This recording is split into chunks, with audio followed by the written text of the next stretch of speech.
కోల్పోవటానికి కాలం తప్ప ఏం లేనప్పుడు దాన్ని సద్వినియోగం చేసుకోవటం ద్వారా ఉన్నత శిఖరాలను అధిగమించవచ్చు. తమ తమ రంగాల్లో ఉన్నత స్థాయికి చేరిన వాళ్లంతా అలా ఎదిగిన వాళ్లే. వయసుకు మించిన బాధ్యతలు, బాధలను మోయలేక కింద పడ్డ ప్రతిసారి లేవటం నేర్చుకున్నారు. నారు పోసినవాడు నీరు పోయకపోతాడా అనే ఆశావాహ దృక్పథంతో సాగి సఫలమైన వాళ్లెందరో. అలా పడిలేచిన కెరటమే ఉషారాణి. గుండెలోని బాధను స్వేదం రూపంలో పొలంలో చిందించింది. గో ఆధారిత ప్రకృత వ్యవసాయాన్ని ఇష్టంగా చేసింది. ఆరంభంలో ఆశించిన ఫలితంగా రాకున్నా కుంగక క్రమంగా సాగు మెళకువలు నేర్చుకుంది. తక్కువ విస్తీర్ణంలో మిశ్రమ పంటల సేద్యంతో నికరాదాయం తీయటం నేర్చుకుంది. అనుభవం పెరిగే కొద్దీ తోటి రైతులకే ఆదర్శప్రాయమైంది. ఆమె పండించే పంటలే కాదు, తయారు చేసే కషాయాలకు మార్కెట్లో గిరాకీ పెరిగింది. ఆ విధంగా తల్లిదండ్రుల సహకారంతో పురోగమిస్తున్న బుర్ముఖ ఉషారాణి విజయగాథే ఇవాల్టి రైతురథంలో ప్రత్యేక కథనం. ఉషారాణి జీవితం పెట్టిన పరీక్షకు ఎదురీదిన వనిత. 16 ఏళ్లకే పెళ్లి, 20 ఏళ్లకే 2 మగపిల్లలు. భర్త హఠాన్మరణం. 4 ఏళ్ల సంసారంలో విధి విసిరిన నిశీదితో సహవాసం చేసిన ఉషస్సు ఆమె. తన పిల్లల పోషణ కోసం మొక్కవోని ధైర్యంతో చేతికి దొరికిన ప్రతి పని చేసింది. చదివింది 10వ తరగతైనా తనకున్న లోకజ్ఞానంతో ఎన్నో చిరు వ్యాపారాలు చేసింది. సెక్యూరిటీ గార్డుగానూ పనిచేసింది. కష్ట నష్టాలే తప్ప ఫలితం లేకపోవటం వల్ల ఎట్టకేలకు పొలంబాట పట్టింది. తోటి రైతుల్లా కాకుండా ప్రజారోగ్యం కాపాడే సాంప్రదాయ విధానాల్లో ఆహార, ఉద్యాన పంటలు పండించాలని నిర్ణయించుకుంది ఉషారాణి.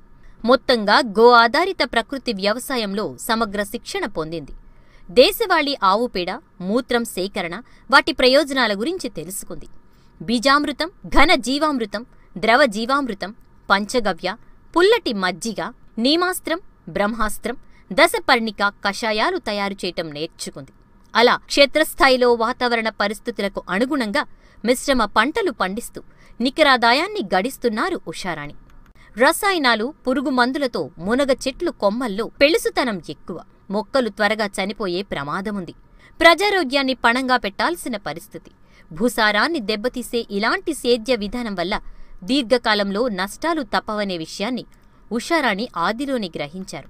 పుట్టింటి నుంచి వచ్చిన 40 సెంట్లలో 450 మునగ మొక్కలు నాటారు. మెట్టింటి నుంచి సంక్రమించిన 6 ఎకరాల్లో పసుపును సాగు చేశారు. మునగలో అంతరపంటగా కూరారటి సహజ సిద్ధంగా పండిస్తూ లాభాలు గడిస్తున్నారామె. కౌలుకు తీసుకున్న 2 ఎకరాల్లో సన్నరకం ధాన్యాన్ని పండిస్తున్నారు. ఎకరాకు 10,000 ఖర్చుతో 37 బస్తాల దాకా దిగుబడులు తీయడం విశేషం. ప్రకృతి వ్యవసాయం విధానం వల్ల ప్రతికూల వాతావరణ పరిస్థితుల్లోనూ మునగ చెట్లు ఆశాజనకంగా చిగుర్లు తొడిగాయంటున్నారు ఉషారాణి. కొన్ని ఆర్గానిక్ ప్రొడక్ట్ బయో కంపెనీల వాళ్ళని అప్రోచ్ అయ్యి వాళ్ళందరినీ కలిసి కొన్ని మందులు నేను ఎగ్జిక్యూటివ్ బ్యాగ్లో వేసుకొని పొలాల దగ్గరికి వెళ్ళిపోయి మందులు ఇస్తే బాగుంటుంది. సో నేను నా పిల్లలు బతకాలన్న ఉద్దేశంతో మందులు ఇవ్వడానికి వెళ్ళానండి. పొద్దుటి నుంచి సాయంత్రం దాకా నా ప్రయాణం అలాగ మందులు ఇవ్వడానికి, అమ్మటానికి అలా తిరుగుతూనే ఉండేదాన్ని. 2007-8లో సుభాష్ పాలేకర్ గారి ప్రకృతి వ్యవసాయం గురించి ట్రైనింగ్ క్లాసెస్ ఇవన్నీ చూడటం జరిగింది. తర్వాత నేను కూడా వ్యవసాయం ఎందుకు చేయకూడదు అని ఒక సంకల్పంతో సుభాష్ పాలేకర్ గారి ట్రైనింగ్ ప్రోగ్రామ్స్లన్నీ అటెండ్ అయ్యాను. అవన్నీ చూసిన తర్వాత నాకు నా తండ్రి గారి నుంచి వచ్చిన 40 సెంట్లు పొలము, అలాగే నా భర్త నుంచి 1 ఎకరం పొలం వచ్చింది. ఆ పొలంలో వరి పంట పండిస్తున్నాను. నా తండ్రి గారు ఇచ్చిన 40 సెంట్లు ప్లస్ మా నాన్నగారిది ఒక 40 సెంట్లు, మొత్తం కలిపి 80 సెంట్లు నేను మెట్ట పొలంలో మినుము పంట, మునగలు, కూరగాయల పైర్లు వేస్తే ఎలా ఉంటుంది అన్న ఉద్దేశంతో ఒక ఆశాజనకంతో మొదలుపెట్టానండి. మొదలుపెట్టినప్పుడు చాలా ఫెయిల్యూర్స్ వచ్చినాయి. ఒక విషయం చెప్పాలంటే నేను పెట్టుబడి పెడుతూ ఉన్నాను కానీ నాకు డబ్బులు రావట్లేదని చెప్పేసి చాలా నిస్సహాయపడ్డాను. కానీ సుభాష్ పాలేకర్ గారు ప్రకృతి వ్యవసాయ పద్ధతులు ఉన్నాక సేంద్రీయ వ్యవసాయ పద్ధతిలో వ్యవసాయం చేస్తే ఎలా ఉంటుంది అన్న ఒక సంకల్పంతో ద్రవజీవామృతాలు, ఘనజీవామృతం ఎలా తయారు చేసుకోవాలి ఏంటి అనేది తయారు చేసుకోవటం, మొక్కలకు వేయటం చిన్నగా మొదలుపెట్టాను. గత 4 సంవత్సరాల నుంచి ప్రకృతి వ్యవసాయ పద్ధతిలో నేను వ్యవసాయం చేస్తున్నాను. మునగ పంట కూడా నాకు దిగుబడి బాగానే వచ్చింది. అలాగే మునగలో అంతర పంటగా నేను మిర్చి సాగు చేశాను, చిక్కుళ్ళు వేసాను, దొండపందిరి వేసాను. అన్నీ కూడా పంటలు బాగానే వచ్చినాయి. పంట మార్పిడి కోసం వచ్చేసి క్యాలీఫ్లవర్ వేసాను. క్యాలీఫ్లవర్ వేసినప్పుడు రేట్ అనేది కలగకపోవటం వల్ల క్యాలీఫ్లవర్ పంట మొత్తం కూడా లాస్ ఆఫ్ అయిపోయిందండి నాకు. ఆ తర్వాత మళ్ళీ నేను మునగ పంట తర్వాత ఇయర్ మళ్ళీ మునగ పంట వేసేసి ఒక ఇయర్ కాపు తీశాను. ఇప్పుడు మునగల్లో కూర అరటి అంతర పంటగా వేశాను. మునగ తోట అయితే ఫస్ట్ వచ్చింది, కాపు అయిపోయింది, మళ్ళీ ఇగుర్లు వచ్చేసేసి ఇప్పుడే కొంచెం ఆశలు చిగురిస్తున్నట్టు పోతా పిందె మళ్ళీ మొదలైంది. మునగ పంట వేసినప్పుడు ఏంటంటే అండి, విత్తనాన్ని తీసుకొని అంటే రైతుల దగ్గర నుంచి నేను సీడ్ సేకరించడం జరిగింది. రైతుల దగ్గర నుంచి తీసుకున్న సీడ్ వచ్చేసి ఒక 40 సెంట్ల వరకు నేను వేసానండి. ఆ 40 సెంట్లో మొక్కకి లెంత్ వచ్చేసి 2.5 అడుగులు పెట్టడం జరిగింది. ఆ 2.5 అడుగుల మొక్క ఇత్తనం వేసినప్పుడు ఆ ఇత్తనం మొక్క దగ్గర నుంచి రావటం, ఆ మొక్క గ్రోతింగ్ పెరుగుతున్నప్పుడు కొమ్మలు అవన్నీ తుంచేశాను. అలా ఉన్నప్పుడే మొక్క పెరుగుతున్నప్పుడు ఘనజీవామృతం భూమిలో మొట్టమొదటిసారి ఘనజీవామృతం వేశాను. ఘనజీవామృతం వేసిన తర్వాత 15-20 రోజులకి ద్రవజీవామృతం నీళ్లతో పాటు పారించాను. ఆ తర్వాత ద్రవజీవామృతం పారించినప్పుడు మొక్క గ్రోతింగ్ కానీ ఫ్లవరింగ్ కానీ బాగా వస్తుంది అన్న ఉద్దేశంతో చిన్నగా దోమ పురుగులు లాంటివి రావటం వల్ల నీమాస్త్రం ఒకటి స్ప్రేయింగ్ చేశానండి. తర్వాత ఆకు తినే పురుగు లద్దె పురుగుకి ఇట్లా ఉన్నప్పుడు లద్దె పురుగుకి వచ్చేసి బ్రహ్మాస్త్రం స్ప్రేయింగ్ చేసినప్పుడు మొక్క కూడా ఒక 5 అడుగులు మొక్క హైట్ పెరగగానే కొమ్మలు తుంచేసేయటం, బ్రెంచెస్ రావటం అన్నీ బాగా జరిగిందండి. నేను పంట వేసిన తర్వాత 4.5 నెలలకి దిగుబడి వచ్చిందండి. 4.5 నెలలకి దిగుబడి వచ్చినప్పుడు బాగా పోతా పిందె కాపు వచ్చింది. కాయ కూడా 3 అడుగులు 4 అడుగులు రావడం జరిగింది. ఆ వచ్చిన కాయల్ని నేను సమీపంలో విజయవాడ నూతకి గ్రామాల్లో ఉన్న విజయవాడలో కూడా ప్రకృతి వ్యవసాయ ఉత్పత్తుల కింద మన గ్రామం వాళ్ళు స్టాల్స్ పెట్టారండి. ఆ స్టాల్స్ వాళ్ళకి జియో ఫ్రెష్ ఒకటి, ఎన్మార్ట్ వాళ్ళకి, మన గ్రామం వాళ్ళకి నేను ములక్కాయలు కాయ ఒక్కొక్కటి 5 రూపాయల చొప్పున అమ్మటం జరిగింది. అలాగే మా ఊర్లో కూడా కొంతమంది ఇళ్ళ దగ్గర వాళ్ళు నా దగ్గరకు వచ్చి ములక్కాయ 5 రూపాయలకి 10 రూపాయలకి కొనుక్కెళ్ళటం జరిగింది. ఆ ములక్కాయలు ఈల్డ్ వచ్చినప్పుడు కాయ కూడా మంచి టేస్ట్ ఉంది, బాగుంది అని చెప్పేసి అని కొనుక్కెళ్ళిన వాళ్ళు, చూసిన వాళ్ళందరూ బాగా చెప్పారండి. ములగ మొక్క వేసిన తర్వాత ఒక నెల రోజుల నుంచి ఘనజీవామృతం వేశానండి. ఆ ఘనజీవామృతం కూడా మొక్కకు వచ్చేసి ఒక 1/4 కేజీ చొప్పున వేయటం జరిగింది. అలాగా 450 మొక్కల దాకా మన చేలో పెట్టాము. ఘనజీవామృతం వేసిన తర్వాత ఫస్ట్ టైము ద్రవజీవామృతం పాటించేటప్పుడు 200 లీటర్ని నీళ్లు పెట్టేటప్పుడు నీళ్ళంపటే పారించాను. అలాగా ప్రతి 41 రోజులకి 60 రోజులకి ఒకసారి 2-3 సార్లుగా ద్రవజీవామృతాన్ని పారించాను. ఘనజీవామృతం వచ్చేసరికి కూడా 3-4 సార్లు ఘనజీవామృతం కూడా మొక్కలు మొదట్లో వేయటం జరిగింది. ఇలా వేయటం వల్ల మొక్కలు బాగా పెరుగుదలతో పాటు వానపాములు కూడా బాగా డెవలప్ అయినాయండి. దీనికోసం ఆకుల్లో కింద ఆచ్ఛాదనగా బాగుంటుంది అని చెప్పేసి కలుపు మొక్కలు పీకితే కూడా కలుపు తీయించటం మనుషులతో, దాన్నే మళ్ళీ మల్చింగ్ పద్ధతిలో మొక్కల దగ్గర వేసేయటం అన్నీ బాగా చేశానండి. సో దీనికి ఆగస్టు నెలలో నేను మొక్క నాటితే ఆగస్టు, సెప్టెంబర్, అక్టోబర్, నవంబర్ నాటికి నాకు పూత బాగా వచ్చిందండి. అంటే 4.5 నెలలకి పూత పిందె జరగటం జరిగింది. పూత వచ్చిన తర్వాత తెగుళ్ళేమీ రాకుండా ఉండటం కోసం పుల్లటి మజ్జిగను ఒకసారి స్ప్రేయింగ్ చేశాను. తర్వాత పంచగవ్య ఒకసారి స్ప్రేయింగ్ చేశాను. ద్రవజీవామృతము, పంచగవ్య 2 కలిపి మొక్కలకి కొట్టడం వల్ల పూత పిందె అనేది బాగా వచ్చిందండి. కాయ కూడా బాగా అధిక సంఖ్యలో నిలబడిపోయి ఈల్డ్ కూడా బాగా వచ్చింది. దాదాపు 1 టన్ను దాకా నాకు ఈల్డ్ రావడం జరిగిందండి. నేను రైతుల దగ్గర కొనుగోలు చేసినప్పుడు నాకు 1000 రూపాయలు విత్తనాలు ఖర్చు అయిందండి. తర్వాత ఘనజీవామృతం, ద్రవజీవామృతం అనేది నేను ఓన్గా ప్రిపరేషన్ చేసుకోవటం వల్ల ఆ ద్రవజీవామృతం కావాల్సిన బెల్లము, పప్పుల పిండి, ఆవు ఉంది కాబట్టి ఆవు పేడ, ఆవు మూత్రం ఇవన్నీ మనం సొంతగా కలెక్ట్ చేసుకున్నాము. పప్పుల పిండి బెల్లానికి వచ్చేసి సుమారు ఒక 200-300 రూపాయలు ఖర్చు అయింది. అలాగే ఘనజీవామృతం ఆవు పేడలో కూడా పప్పుల పిండి, బెల్లం ఇవన్నీ కలిపేసేసుకొని కూలాలతో తయారు చేయించి అన్నీ చేసుకొని తయారు చేసుకోవటం వల్ల దానికి ఒక దగ్గర ఇంచుమించు 2-3 వేల రూపాయలు ఖర్చు అయింది. దాన్ని మొక్కల దగ్గర వేసేటప్పుడు మనిషి కూలి ఖర్చు కానీ లేదా మొక్కల దగ్గర పోయటానికి కానీ అట్లా కూలీలకు కానీ మొత్తం ప్రిపరేషన్ మొత్తం చూసుకుంటే దగ్గర ఒక 5,000-10,000 ఖర్చు అయిందండి. దీనికి కాను నాకు ములగకాయల మీద ఒక 30,000-35,000 దిగుబడి రావటం జరిగింది. అందులో 10,000 ఖర్చులు తీసేసినా కూడా నాకు 20,000 రూపాయలు నికర ఆదాయం అనేది ములగ తోటలో మిగిలింది. ఈ ప్రకృతి వ్యవసాయ పద్ధతిలో చూసుకుంటే అండి, రసాయనిక ఎరువులకి ప్రకృతి వ్యవసాయానికి మధ్యలో ఉన్నది ఏంటంటే, రసాయనిక ఎరువులో ములగ తోట వేసేస్తే తొందరగా మొక్కలో కుళ్ళిపోవటం కానీ లేదా ఇరిగిపోవటం కానీ చచ్చిపోవటం కానీ అలా జరుగుతుంది. కానీ మన ప్రకృతి వ్యవసాయ పద్ధతిలో ములగ మొక్కలు కూడా ఆ మొక్క ఎండిపోతుంది, ఇగుర్లు అన్నీ పోయినా కూడా మంచు వాతావరణ పరిస్థితులు కూడా ఈ సంవత్సరం మునగకి బాగా మంచు ఎక్కువైపోయింది. దాని ద్వారా లైట్గా పురుగు ఎక్కువైపోయి ఆకులన్నీ రాలిపోయి మొక్కలన్నీ ఎండిపోతున్న తరుణంలో కూడా ప్రకృతి వ్యవసాయ పద్ధతిలో మొక్కలు కూడా బాగా చిగుర్లు ఇగుర్లు అనేది చిన్నగా బాగా స్టార్ట్ అయినాయి. అలాగే ఇప్పుడు అతి తొందరలోనే పూత ఇది కూడా వచ్చేసిందండి. దీంతో పాటు చూసుకుంటే రసాయనిక ఎరువులకి ప్రత్యామ్నాయంగా మనం ఈ ప్రకృతి వ్యవసాయం అనేది చాలా బాగా చేయటం, రైతులందరూ కూడా ఈ రసాయనిక ఎరువుల వ్యవసాయాన్ని వదిలిపెట్టేసి ప్రకృతి వ్యవసాయంలో సాగు చేయిస్తే ఇంకా చాలా బాగుంటుంది, మంచి రిజల్ట్స్ కూడా వస్తాయి అని చెప్పేసి నేను అనుకుంటున్నాను. దీనిలో పంచగవ్య ఒకటి, ద్రవజీవామృతం ఒకటి కూడా స్ప్రేయింగ్ చేసి మొక్కల మొదట్లో పోయటం వల్ల మొక్క కూడా తొందరగా కుళ్ళిపోదండి, తెగుళ్ళు రావు, రోగనిరోధక శక్తి పెరుగుతుంది, ఇమ్యూనిటీ రెసిస్టెన్స్ పెరుగుతుంది, మొక్క ఆకులు కానీ కొమ్మలు కానీ ఇగుర్లు కానీ చాలా బలంగా వస్తున్నాయి. నేను అంతర పంటగా మిర్చి వేశాను, తర్వాత టమోటా పెట్టాను, ఆకుకూరలు ఇవన్నీ వేశానండి. కోరట్టి కూడా వేస్తే ఎలా ఉంటుంది అన్న ఒక ఉద్దేశంతో నాకు సమీపంలో ఉన్న రైతుల దగ్గర ఈ ప్రకృతి వ్యవసాయ పద్ధతిలో పంట పండించిన కోరట్టి మొక్కల దగ్గర నుంచి కొన్ని 450 మొక్కలు సేకరించాను. ఆ 450 మొక్కలు కూడా మొలక మొక్కల మధ్యలో కాబట్టి 1.5 అడుగున్నర నుంచి 2 అడుగులు డిస్టెన్స్ పెట్టేసి కోరట్టి మొక్క వేసాను. కోరట్టి మొక్క వేసి ఇప్పుడు దగ్గర 2 నెలలు అవుతుందండి. మొక్క కూడా చాలా హెల్తీగా వస్తుంది. ఆకులు కానీ ఇవన్నీ చూసుకుంటే లేతవర్ణంలో వచ్చేసేసి మొక్కలు చాలా బాగుంటున్నాయి. ఆరంభంలో ఆటుపోట్లను తట్టుకుని నిలబడ్డ ఉషారాణి 40 సెంట్లలో సేలం రకం పసుపును సాగు చేశారు. 2.5 పుట్లు విత్తనాన్ని విత్తిన ఉష మెరుగైన యాజమాన్య పద్ధతులు అవలంబిస్తున్నారు. కేవలం ఘన, ద్రవ జీవామృతాలను విడతలవారీగా అందిస్తూ నాణ్యమైన దుంపలను పండిస్తున్నారు. 40 సెంట్ల నుంచి పండే 10 క్వింటాళ్ల పసుపును లాభసాటి ధరకు విక్రయిస్తానని ఉషారాణి ఆశాభావం వ్యక్తం చేస్తున్నారు. ఇంకొక 40 సెంట్లో వచ్చేసేసి పసుపు వేయటం జరిగింది సార్. పసుపులో సేలం వెరైటీ వేశాను. సేలం వెరైటీ కూడా మాకు సమీపంలోనే వేరే రైతు నాగిరెడ్డి గారు అన్న రైతు వేశారు. ఆ రైతు దగ్గర మిగిలిన పసుపు కొంత తీసుకొచ్చి 40 సెంట్లకి మేము ఒక 2 పుట్లు 2.5 పుట్ల దాకా వరి పసుపు వేయటం జరిగింది. ఆ పసుపు వేసేటప్పుడు కూడా విత్తన శుద్ధి చేసేసుకొని సాలల్లో ఘనజీవామృతం వేసి ఎడ్ల సాలుతో సాలు తొలిచుకుంటా ఘనజీవామృతం వేసి మొక్క వేయటం జరిగిందండి. ఆ పసుపు మొక్క వేసిన తర్వాత వచ్చిన తర్వాత ఒక 20-25 రోజులప్పుడు ఘనజీవామృతాన్ని 40 సెంట్లకు కాను ఒక 2.5 నుంచి 3 క్వింటాలు ఫస్ట్ వేయటం జరిగింది.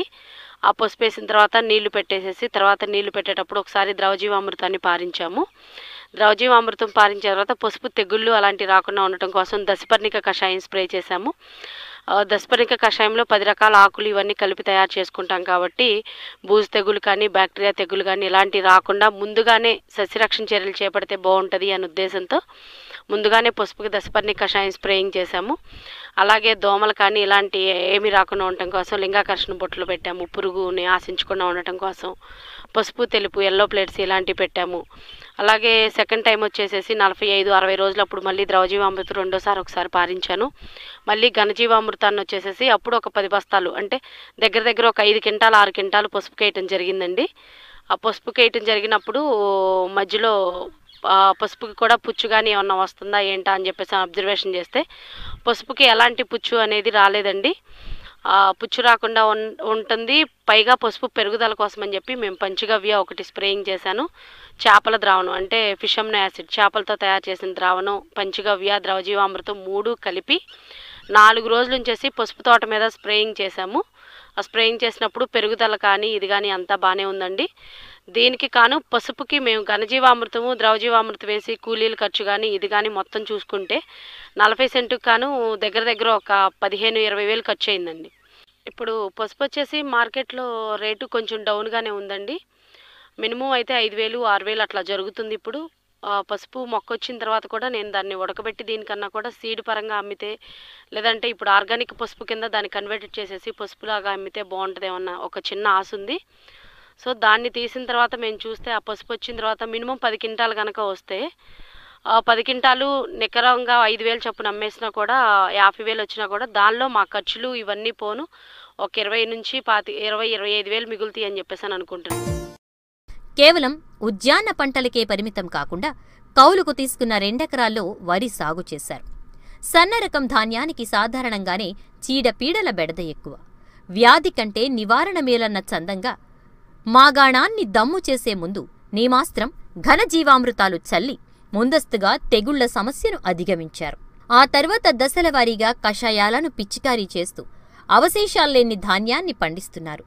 ఎకరాకు 15 బస్తాలు కౌలు పోను 20-22 బస్తాల ధాన్యం తమకు మిగులుతుందని ఆమె చెప్తున్నారు.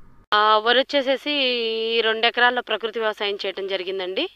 వరి పంటకు వచ్చేసి దమ్ము తొక్కిచ్చేటప్పుడు ఘనజీవామృతము, వేపపిండి ఇవన్నీ కూడా వేపపిండి, ఘనజీవామృతం ఇవన్నీ కూడా భూమిలో వేసాం. ఫస్ట్ వేసిన తర్వాత నారు వచ్చేసేసి నారు మామూలుగానే బీపీటీ నంద్యాల రకం వేసాము. దీనిలో వచ్చేసేసి ఒక 15-20 రోజులప్పుడు ఎల్లో ప్లేట్స్ అండి, పసుపు పల్లాలు ఎల్లో ప్లేట్లు దోమ నివారణ కోసం ముందుగానే పసుపు ప్లేట్లు ఇవన్నీ పెట్టడం జరిగింది.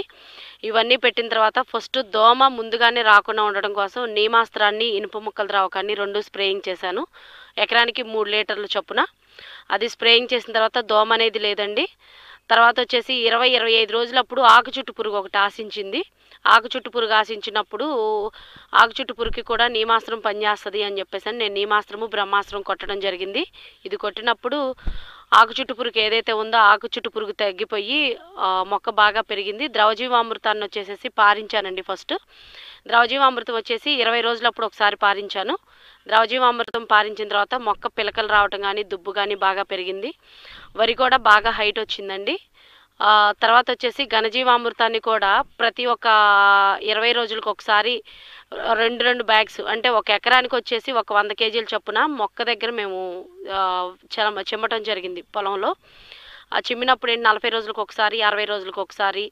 60 రోజులప్పుడు ఏంటంటే పొట్ట దశలో ఉన్నప్పుడు కూడా ఒకసారి వేస్తే గింజ నాణ్యత కానీ తూకం బరువు కానీ బాగా వస్తుందని ఘనజీవామృతం అలా వేసాము. పొట్ట దశకు వచ్చినప్పుడు పంచగవ్యాన్ని స్ప్రేయింగ్ చేశాను. అలాగే తెగుళ్ళు ఏమీ రాకుండా, అంటే వరికి వచ్చేసేసి పాంపర తెగుళ్ళు కానీ అగ్గి తెగుళ్ళు కానీ ఇలాంటివి ఏమీ రాకుండా ఉండటం కోసం పుల్లటి మజ్జిగని స్ప్రేయింగ్ చేశాను నేను. వరి పంట కూడా గింజ నాణ్యత కోసం పంచగవ్య స్ప్రేయింగ్ చేశాను. పంచగవ్య చేసి పొట్ట పోసుకొని గింజలు బాగా గింజ కట్టే దశలో సప్తధాన్యాల కషాయం ఒకటి స్ప్రేయింగ్ చేశామండి. ఎకరానికి వచ్చేసేసి నాకు 32 బస్తాలు ఈల్డ్ వచ్చిందండి. వరి పంట వచ్చేసి నేను 3 సంవత్సరాల నుంచి ప్రకృతి వ్యవసాయ పద్ధతిలో సాగు చేయడం జరిగిందండి. ఫస్ట్ సంవత్సరం వచ్చేసేసి నేను కంప్లీట్ ప్రకృతి వ్యవసాయ పద్ధతిలో చేసినప్పుడు ఈల్డ్ వచ్చేసేసి 22 బస్తాలు 23 బస్తాలు అట్లా వచ్చింది. సెకండ్ ఇయర్ వచ్చేటప్పటికి ఎందుకు ఇది తగ్గుతుంది అని చెప్పేసి చూసుకొని కొంచెం ఎక్కువగా ఘనజీవామృతం వేయటం, ద్రవజీవామృతం పారించడం, పంచగవ్య ఇవన్నీ కూడా ఎక్కువగా స్ప్రేయింగ్ చేయడం వల్ల సెకండ్ ఇయర్ వచ్చేసి 37 బస్తాలు నాకు ఎకరానికి ఈల్డ్ వచ్చిందండి. కౌలు బస్తాలు పోంగా నాకు ఎకరానికి కౌలు అంటే ఎకరానికి వచ్చేసి 15 బస్తాలు కౌలు ఇచ్చామండి. కౌలు 15 బస్తాలు కౌలు పొంగా కూడా నాకు 22 బస్తాలు మిగిలింది.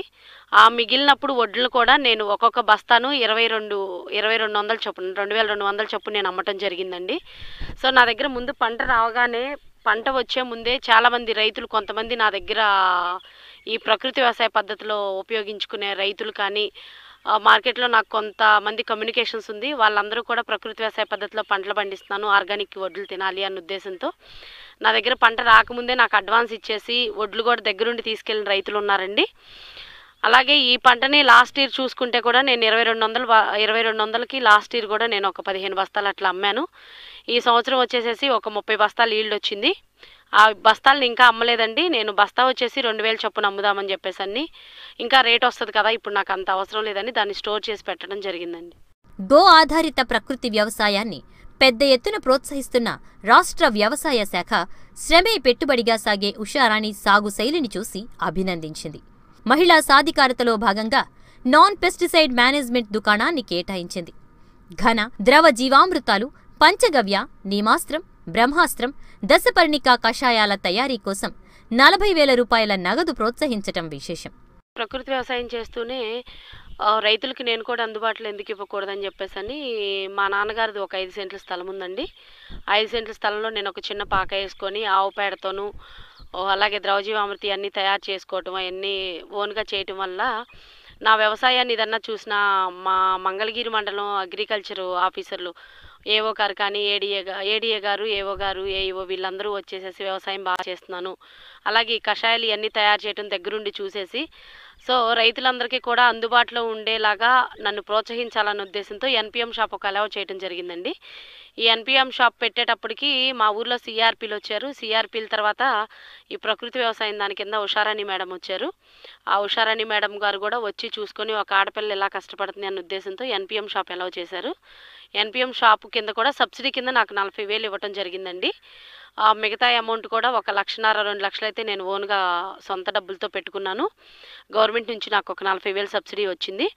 అలాగే ద్రవజీవామృతాన్ని వచ్చేసేసి ప్రిపరేషన్ చేసేటప్పుడు ద్రవజీవామృతంలో పప్పుల పిండి, బెల్లము, అలాగే ఆవు పేడ, ఆవు మూత్రము, పుట్టమట్టి కలిపి ద్రవజీవామృతాన్ని తయారు చేస్తామండి. దాన్ని మొక్కల దగ్గర పారించేటప్పుడు కానీ మొక్కలకి పోషక విలువలు బాగా పెరుగుతాయి. అలాగే మొక్క మొదట్లో పోస్తే వేరు వ్యవస్థ కూడా బాగా డెవలప్ అయ్యి మొక్క బాగా పెరుగుదలకి తోడ్పడుతుందండి.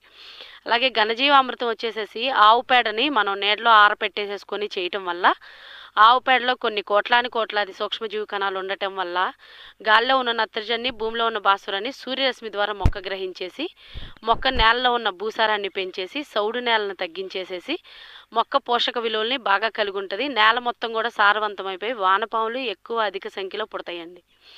వీటికి కాను ఈ ప్రకృతి వ్యవసాయం చేసేటప్పుడు మామూలుగా చూసుకుంటే దోమలు, పురుగు మందులు కామన్గా అన్ని చోట్ల ఉంటాయండి. ఇందులో ఏంటంటే తెల్లదోమ, పచ్చదోమ వచ్చినప్పుడు నీమాస్త్రం చేస్తాము. నీమాస్త్రాన్ని ఏంటంటే ఒక 200 లీటర్లు వాటర్ కనుక తీసుకుంటే అందులో ఒక 10 లీటర్ల ఆవు మూత్రం, ఒక 5 కేజీలు పేడ, ఒక 10 కేజీలు వేపాకులు రుబ్బేసేసి నీళ్ళల్లో వేసేసుకొని దాన్ని బాగా మురగబెట్టి 21 రోజుల తర్వాత మురగబెట్టి స్ప్రేయింగ్ చేసుకుంటే కనుక తెల్లదోమ, పచ్చదోమ, పేనుబంక, రసం పీల్చే పురుగులు ఏవైతే ఉన్నాయో అవన్నీ నీమాస్త్రానికి తగ్గుతాయండి. తర్వాత వచ్చేసి నీమాస్త్రం అయిపోయిన తర్వాత మెయిన్ రైతులకి ఎక్కువగా వచ్చే ప్రాబ్లం ఏంటంటే పచ్చపురుగు, లద్దె పురుగు అండి.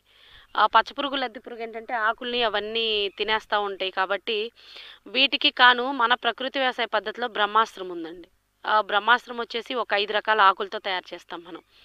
5 రకాల ఆకులు అంటే ఉమ్మెత్తాకు, వేపాకు, అత్తాకోడలు అంటే ఇంగ్లీష్ నామవచకం లాటిన్ ఆకు ఉంటుంది. అలాగే పప్పాయ ఆకు, గానుగాకు, ఇలా ఇవి ఆకులన్నిటినీ కూడా ఒక్కొక్కటి 2 కేజీలు చప్పున తీసుకొని ఒక 15 లీటర్ల ఆవు మూత్రంలో కనుక వేసేసి బాగా ఒక 3-4 సార్లు పొంగొచ్చేలాగా మరిగించేసేసి బాగా మరిగిన తర్వాత అండి దాన్ని తీసి ఒక 48 గంటల పాటు మనం ఆరనివ్వాలి. ఆరనిచ్చిన తర్వాత దాన్ని వడపోసి స్టోర్ చేసుకుంటే ఒక 6 నెలల వరకు నిల్వ ఉంటుంది. ఈ 6 నెలల తర్వాత నిల్వ ఉన్న తర్వాత ఎకరానికి ఒక 3 లీటర్లు అంటే 20 లీటర్ల పంపు కనుక స్ప్రేయింగ్ చేస్తే ఒక 1/2 లీటర్ వరకు వేసేసి స్ప్రేయింగ్ చేసుకుంటే పచ్చ పురుగు, లద్దె పురుగు కనుక ఉంటే బ్రహ్మాస్త్రానికి బాగా తగ్గుతుందండి. అలాగే పంచగవ్య వచ్చేసి మొక్క రోగనిరోధక శక్తి పెంచుతుంది. పూత పిందె బాగా రావడానికి ఉపయోగపడుతుంది. వరిచేలో అయితే గింజ నాణ్యత పెరుగుతుంది. అలాగే ఫ్రూట్స్, కూరగాయల పైర్లు కానీ, కాయ జాతులు, అరట్లు కానీ, ఇలాంటి పప్పాయి కానీ ఇలాంటివి తీసుకుంటే ఫ్రూట్ చాలా టేస్టీగా ఉంటుందండి. తీపిదనం ఎక్కువ వస్తుంది, ఫ్రూట్ వస్తుంది, మంచి క్వాలిటీగా వస్తుంది, తెగుళ్ళు ఏమీ లేకుండా బాగా పంచగవ్య కూడా ఉపయోగపడుతుందండి. ఇవన్నీ కూడా నేను చేసే వ్యవసాయ క్షేత్రంలో కషాయాల తయారీలో మొత్తం కూడా నేను దగ్గరుండి ఇవన్నీ తయారు చేయడం జరుగుతుంది. నా దగ్గరికి పొరుగురుల నుంచి అంటే పల్నాడు నుంచి కానీ మన 13 జిల్లాల్లో నెల్లూరు కానీ, కర్నూలు కానీ, వైజాగ్, హైదరాబాదు, తెలంగాణ, ఏపీ సైడ్ నుంచి ఉన్న చాలామంది రైతులు మిరపలకి, వరిచేలకి వాడారు.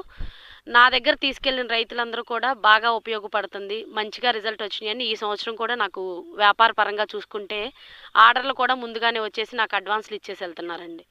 సో గవర్నమెంట్ ఆర్థిక సహాయం వల్ల నేను ఇట్లా చేశాను కాబట్టి ఇప్పుడు స్వచ్ఛంద సంస్థల ద్వారా కానీ, ప్రభుత్వం వారి ఆర్థిక సహాయంతో కానీ నాకు ఇంకొంచెం ఆర్థిక సహాయం అనేది అందితే ఈ వ్యవసాయ క్షేత్రాన్ని నేను పెద్దదిగా ప్లాంట్ పెట్టేసుకొని ఒక 500 ఎకరాల్లో వ్యవసాయం చేయించాలని చెప్పేసి నేను అనుకుంటున్నానండి. విదేశీ పరిజ్ఞానం, సంకర వంగడాలు, రసాయనాలు వదిలిపెట్టి శ్రమే పెట్టుబడిగా ప్రకృతి వ్యవసాయం చేస్తే సగటు రైతు అధికారికంగా నిలదొక్కుకోవడం ఖాయం. ప్రకృతి సేద్యం వల్ల పెరుగుతున్న భూతాపం, వాతావరణ మార్పులను నియంత్రించవచ్చు. జీవ వైవిధ్య పరిరక్షణకు పాటుపడొచ్చు. 90% విద్యుత్, 70% నీరు ఆదా అవుతుంది.